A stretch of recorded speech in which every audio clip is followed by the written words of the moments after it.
On va revenir sur les éléments essentiels du discours d'Ibrahim Traoré qui répond au vomi d'Emmanuel Macron, qui parle d'ingratitude des Africains. Donc là, on va écouter la réponse d'Ibrahim Traoré, du président capitaine Ibrahim Traoré, et on va commenter ça. Ils ne partiront pas de certains pays. Ils ont juste dissous le dispositif. Vous ne les verrez plus dans des bases, mais dans les ambassades, ils seront là. Ils vont constituer des sociétés de sécurité pour sécuriser leurs sociétés qui existent dans ces pays-là. Mais les soldats seront là. Mais vous ne les verrez plus en tenue ou rassemblés dans des bases. C'est tout ce que ça veut dire. Ils vont se réorganiser, mais seront là. Il a parlé de politesse vis-à-vis de certains chefs d'État en leur donnant la primauté dans... Alors, si vous voulez, par exemple, les Britanniques, vous voyez, ils n'ont pas... il me semble qu'ils n'ont pas de base militaire. Enfin, peut-être... non, même pas à Djibouti. Ouais, je me rappelle plus. Il y a les Américains, il y a les Chinois, il y a les Français. Mais ils ont une autre façon de faire du renseignement et de faire des opérations. Et ils vont copier, les Français vont copier un peu ce que font l'ancien empire britannique, ce que font les Anglais actuellement. Donc, ils vont avoir de plus grandes ambassades avec des hommes qui seront capables de mener des actions coup de poing. Voilà. Ils vont, par l'intermédiaire de, comme l'a dit le capitaine Ibrahim Traoré, utiliser des sociétés privées. Eh bien, ça dépend des pays. Les Français mettent des sociétés privées de sécurité au Mali, au Niger et au Burkina Faso, ça se fera pas. Voilà, ça se fera pas parce qu'ils sont pas dupes. Maintenant, est-ce que bon, on verra ce qui se passe au Sénégal, au Tchad, ça se fera pas non plus. C'est plutôt des pays guerriers, donc ils sont pas dans l'illusion. Mais peut-être que je ne sais pas, au Gabon, ça se fera toujours et dans d'autres pays. Voilà, donc en fait, c'est aux pays africains d'être vigilants. Maintenant, je vous rappelle qu'il y a beaucoup plus de partenaires. Les pays africains peuvent avoir comme autres partenaires, que ce soit les États-Unis, la Chine, la Russie, la Turquie, voilà, et même des pays scandinaves. Il n'y a plus de précarés français. Annoncer donc la rupture ou le départ des forces françaises. Ça nous importe peu, on peut dire. Mais tout ce que nous savons, c'est que si vous voulez une rupture avec ces forces impérialistes, c'est simple, on dénonce les accords. Tout commence par là-bas. Et je pense que l'exemple du Tchad, en tout cas, est palpable. Ils ont commencé par dénoncer les accords.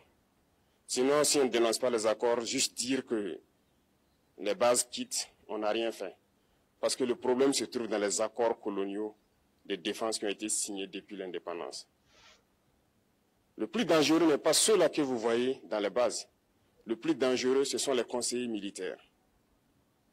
Les conseillers militaires existent dans tous ces pays.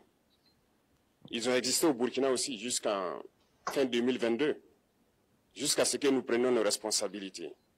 Et qui sont ces conseillers militaires? C'est ceux-là qui sont censés mettre en pratique la politique de la France ici. Ils doivent travailler à rendre nos armées très faibles pour que la France puisse toujours avoir l'argument d'exister. Vous vous rappelez d'une vidéo, je crois que c'était au Mali, c'était pas au Burkina, où en fait on voyait des soldats, c'était hyper humiliant. Franchement, c'était tellement humiliant, faire être sur du sable et faire pam pam pam pam pam, imiter le fait d'avoir des munitions, alors qu'ils étaient censés être aidés par la France. Et la France ne leur a pas fourni d'armes, ne leur fournissait pas du renseignement. Mais par contre, les prendre en vidéo pour les humilier et avec je sais même pas s'ils avaient des armes, des bâtons pour faire semblant qu'ils tiraient sur des ennemis, c'est vraiment prendre les Maliens pour des singes. Voilà, c'est tout ce que c'était. C'est bon débarras en fait. Hein. Ici. Sous Blaise Compaoré, ils avaient réussi. Nos sentinelles prenaient donc la garde avec des bâtons. C'est ça que la France veut de nos armées. Lorsque nous arrivons à cette étape, nous n'avons pas le choix que de vouloir qu'ils viennent s'installer. Mais l'armée burkinabé a réussi à un moment donné à se débarrasser des conseillers militaires. Malheureusement, je pense qu'en 2019, après l'opération Otapuano, où ces Français ont vu que l'armée burkinabé a encore une capacité de réagir au terrorisme. Ils ont appelé le chef d'état-major en France. Ils l'ont instruit de reprendre les conseillers militaires dans toute la structure. Eh bien, il n'a pas accepté, mais au retour au pays, les politiques l'ont instruit d'accepter les conseillers militaires. Et c'est là que les conseillers militaires sont revenus dans l'armée burkinabé en 2019. Avec toutes les conséquences qu'on connaît, l'armée était en train de disparaître dans les années 2020-2021.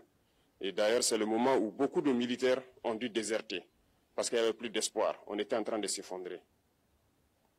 Voilà un peu comment ils travaillent. À l'état-major général des armées, dans tous les états-majors d'armée, dans les écoles, c'est eux qui sont censés dicter la politique de notre armée. C'est eux qui nous disent combien recruter, quand recruter et qu'est-ce qu'il faut en faire. Ils sont dans les écoles pour nous dire comment il faut les former et ainsi de suite. Tant que ces conseillers militaires sont là, vous n'êtes pas indépendant. Votre armée aura juste l'apparence d'une armée qui sera là en train de faire des parades, du cirque. Mais lorsque viendra la guerre, vous vous rendrez compte que la parade, c'est une chose, mais la guerre, c'est une autre chose. Alors, je ne sais pas, hein, est-ce qu'ils entendent ce que dit le capitaine Ibrahim Traoré au Sénégal? Est-ce que vous l'entendez? Au Togo, au Bénin, hein, Gabon, parce que Gabon, j'ai pas vu beaucoup de choses changer. Hein. Ouais. Peut-être la Guinée aussi. Voilà, il faut écouter. Il faut rompre les accords. C'est la seule façon d'avoir une armée indépendante et se construire, être fort. Mais beaucoup de gens ne le comprennent pas peut-être. Et même avec ces accords, la France choisit dans nos États des élèves officiers pour aller les former. C'est à travers ces mêmes accords. Mais en réalité, ces officiers qui partent se former pour la plupart, pour la France, ils viennent pour servir l'État français dans leur pays.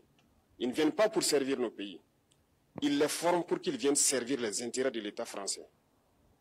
C'est pour ça que le changement, ça s'est fait lorsque il y a des officiers maliens, burkinabés, qui sont allés se former en Russie. Et je pense que la rupture, elle est là. Ils ont arrêté de se former forcément dans les écoles militaires françaises, mais ailleurs, plutôt. J'en veux pour preuve. Lorsque nous nous sommes révoltés, beaucoup d'officiers au Burkina qui ont été formés en France ont été immédiatement contactés pour leur dire que c'est le moment de se mettre en action parce que vous avez été formés pour ça, pour servir les intérêts de la France. La plupart de ces officiers nous ont rendu compte, nous avons pris acte et nous continuons de suivre. Lorsque un officier formé en France arrive dans son pays et par malheur meurt soit par accident ou bien sur le champ de bataille, en France, il y a une nuit d'hommage aux morts dans l'armée, comme partout ailleurs. À la nuit d'hommage aux morts, on cite le nom de l'officier en question et on dit « mort pour la France ». Il ne le forme pas pour servir son pays, il le forme pour servir leur État. Et dans beaucoup d'États africains, il y en a plein de ces officiers. Combien sont patriotes, Dieu le sait. C'est une leçon que Emmanuel Macron a donnée encore aux chefs d'État africains, de se rattraper et de pouvoir vraiment mener cette lutte contre l'impérialisme.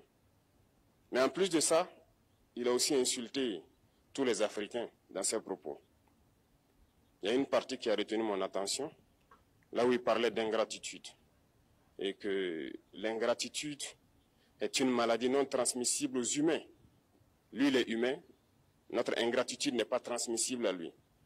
Voilà comment ce monsieur voit l'Afrique, voit les Africains. Nous ne sommes pas des humains à ses yeux. Peut-être que c'est lui qui n'est pas humain, il ne se met pas dans la classe des humains. Mais s'il y a bien un ingrat, c'est bien lui. Je pense que s'il n'est pas athée et qu'il prie, à chaque matin qu'il se réveille et qu'il prie, il devrait aussi prier les Africains.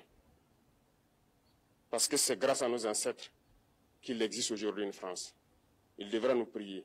À ses yeux, nous ne devons pas être des humains, nous sommes plus que des humains. C'est ce que je vous avais dit dans une vidéo courte de 3 minutes, quand j'ai réagi à ce qu'avait dit Emmanuel Macron. Il oublie que le fort Valmy, il me semble que je me souviens plus, c'est N'Djamena maintenant. c'est de là qu'est partie l'armée française après sa défaite, hein, parce que il y a une défaite en 39. Après sa défaite, la nouvelle armée française, bah, c'était des Africains. C'était des Africains. Et ils sont partis de là, et c'est ce qui a permis à la France de compter. Sans cette armée, il n'y a pas de place de la France au Conseil de sécurité, à l'ONU. Ça n'existe pas. Il n'y a pas d'armée qui repart à la conquête de la France. Jusqu'à ce qu'ils arrivent à Paris, où à Paris, on demande aux Africains de retirer leur uniforme pour le passer à des Blancs. C'est vérifié. Tout le monde connaît cette histoire, je suppose. Voilà, c'est ce qui s'est passé.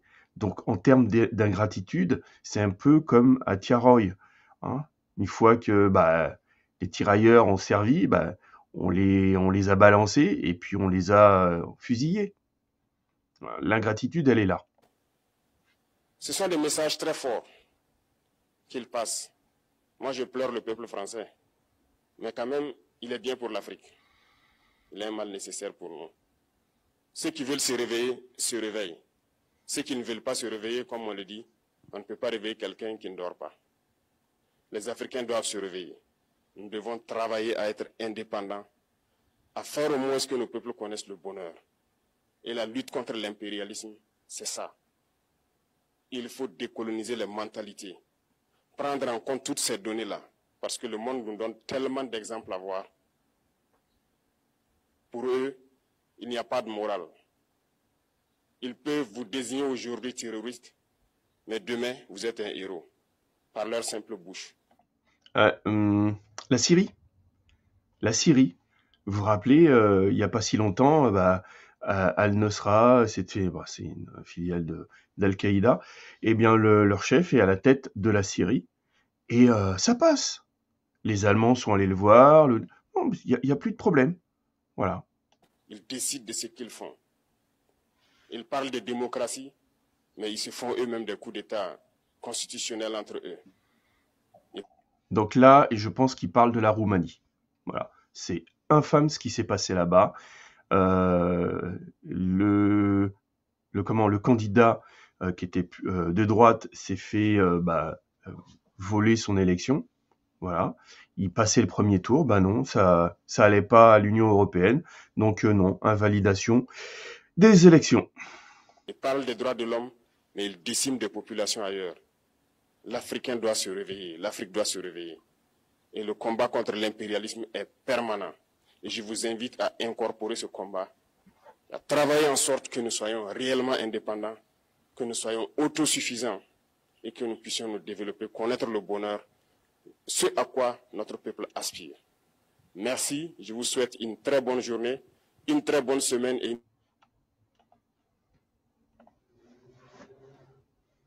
Donc voilà, c'était la petite réponse du capitaine Ibrahim Traoré à Emmanuel Macron, qui avait fait une vidéo abjecte. Hein, franchement, il devrait demander à Jean-Michel de le briefer un peu avant. Hein, parce que d'ailleurs, j'ai hâte de voir ce que va dire Candace Owens. Ça va être délicieux. Voilà. Donc abonnez-vous, hein, voilà, hein, c'est une nouvelle chaîne, donc abonnez-vous, suivez les vidéos, et puis à la prochaine